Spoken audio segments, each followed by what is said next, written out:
Okay, I've got my paper towels inserted, and I'm going to use just the O'Reilly's off-the-shelf brand. I think it's like $3 change for a can of this, but a can goes very quickly, so you gotta use them sparingly and be careful not to waste them, because like I said, this can's already about halfway gone. I only sprayed it for like a minute, but there's only a little bit in there, so you kind of want to just wet it.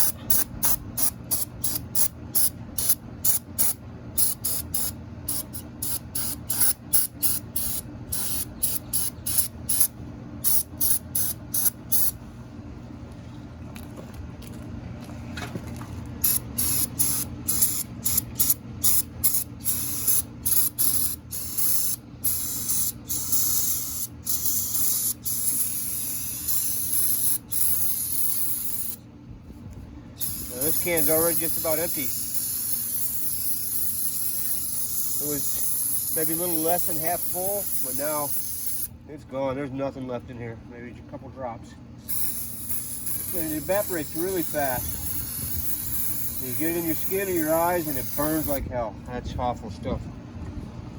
I don't know what all is in it, but it's written on the can.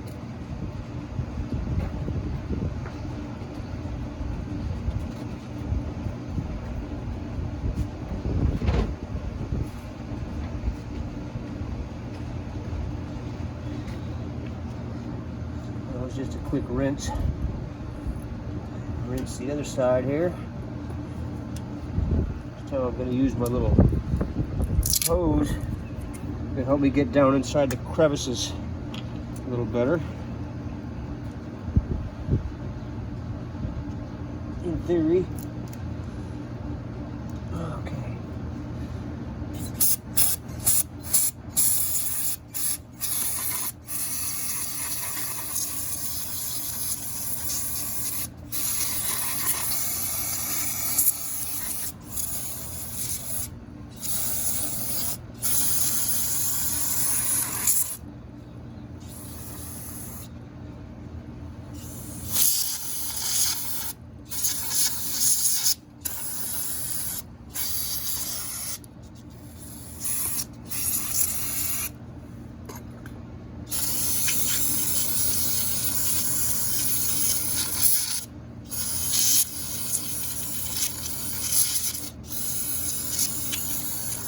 I don't care what you're working on, whether it's a whole engine or just a carburetor or just anything at all. It's always more pleasant to work on clean stuff.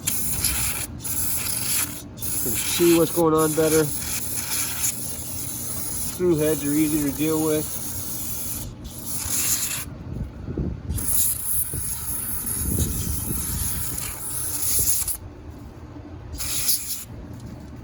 Cleanliness is next to goodliness.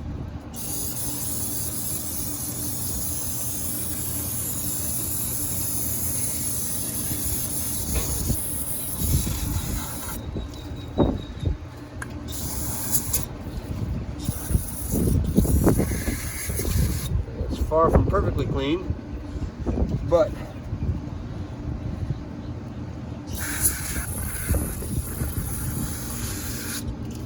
I have another can.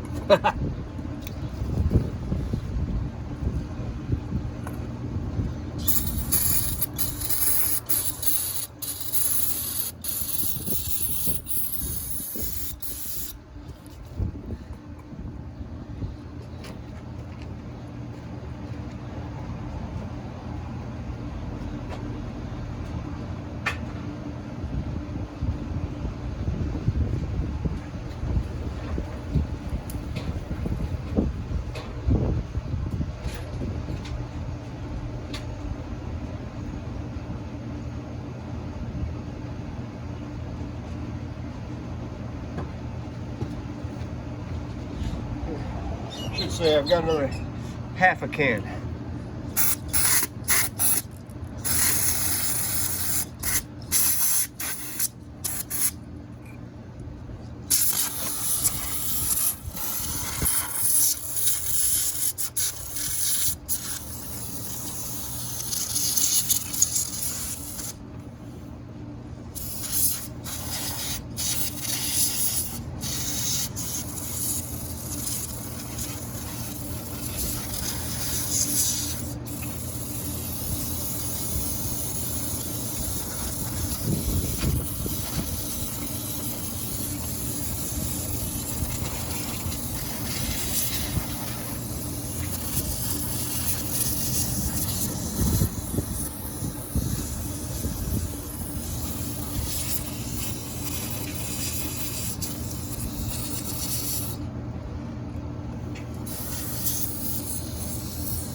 rebuilt. It's done, ready to go back.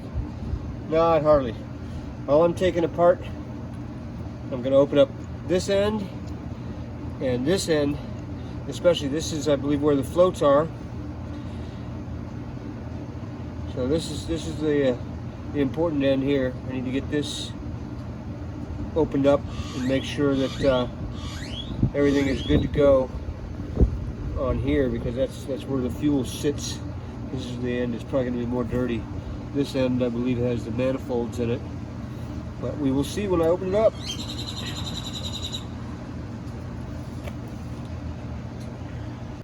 Okay, we're talking about the importance of mise en place, of being ready, being prepared.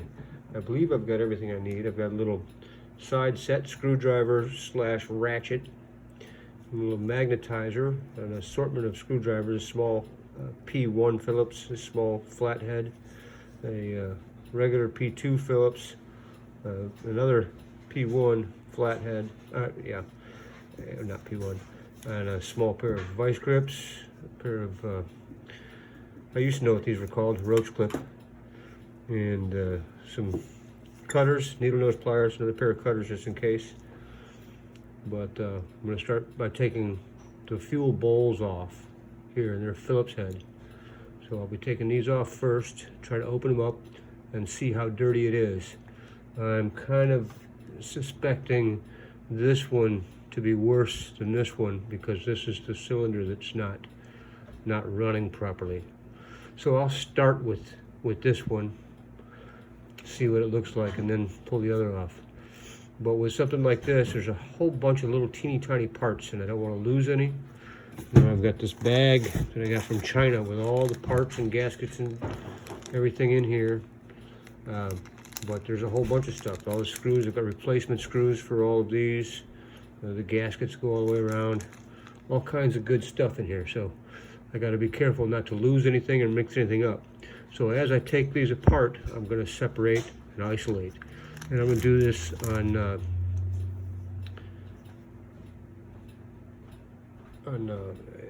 time-lapsed, so that my girl can watch TV while I'm messing with this.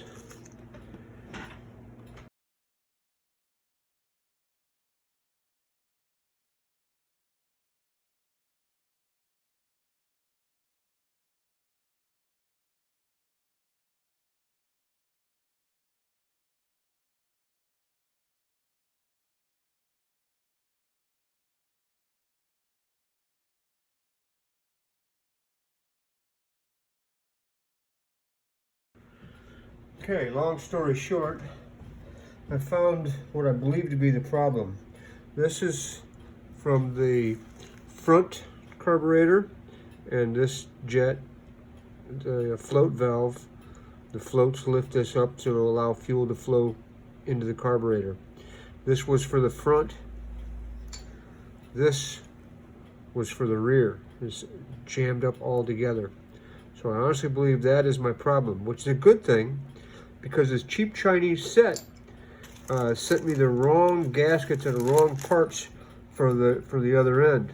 I mean, these are not round. Well, they are round, but they're these gaskets are not the correct gaskets for this side.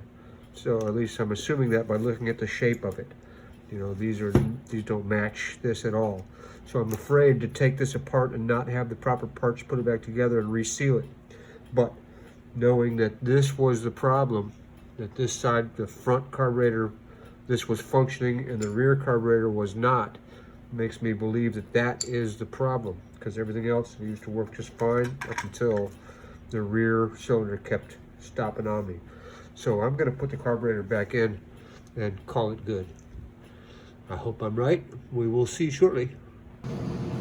It's just my opinion, but I firmly believe that it's always more of a challenge to put stuff back together than it was to take it apart.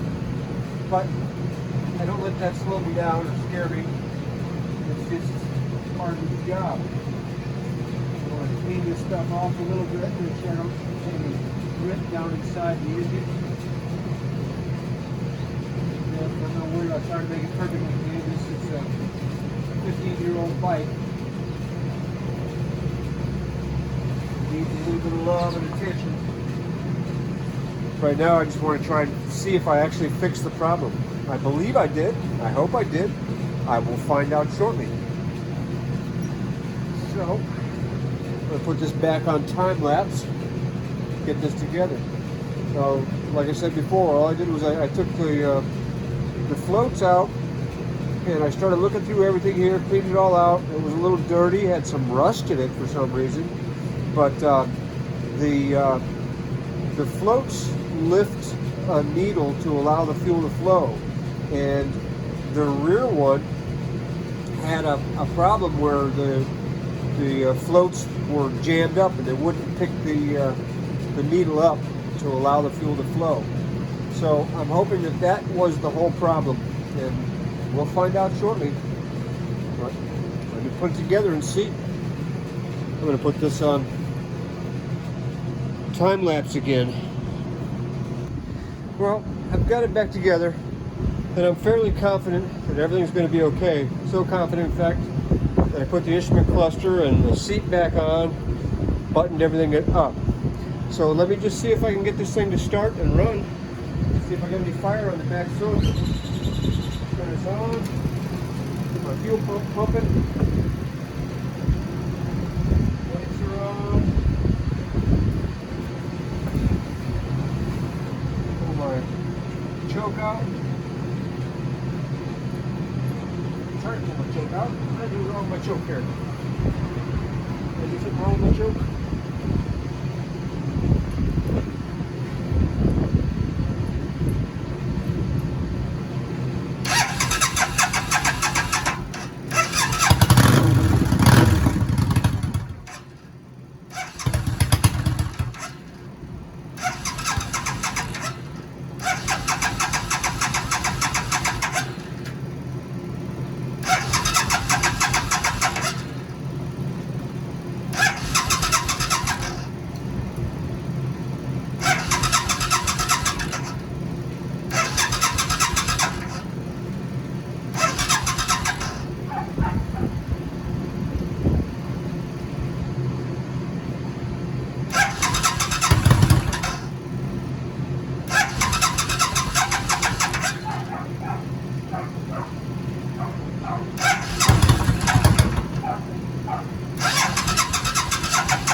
My choke is not quite choking.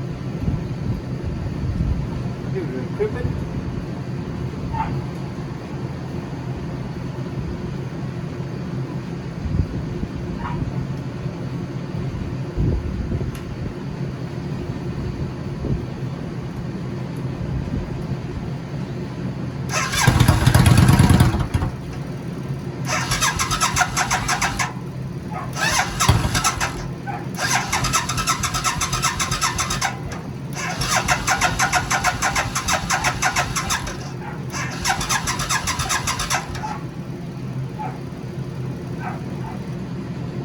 Something's going on with the choke here. I'm not sure what. That's what I get from my overconfidence. Should have checked my choke before I put it all back together. Oh, I'm losing fuel all over the place. Where am I losing fuel from? Something's not connected. I'm dumping fuel out on the ground.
fine.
Take all that back out. Damn it. Back to drawing board here. I've got a hose here. It seems to be the return line, but I don't see where it goes. And unfortunately, I got to open everything up to find out where it goes. Well, instead of taking it all completely back apart, I went and I looked in here and I saw that the floats were not free. For some reason, they were jammed up.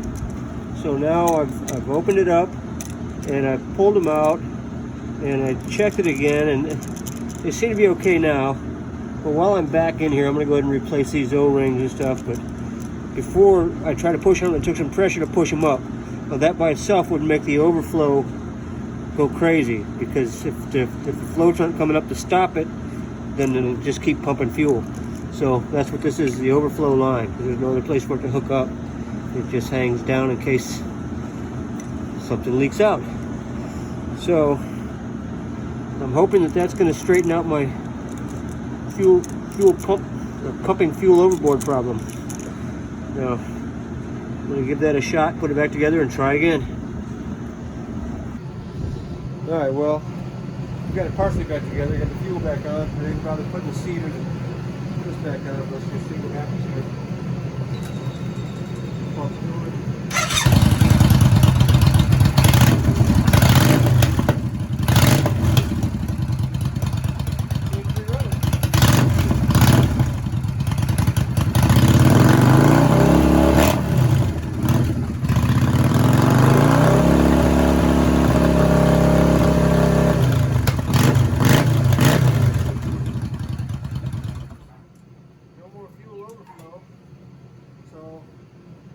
Good thing. I guess I'm going to put it back up. I can do my final tuning with it all back together. Shouldn't be a problem.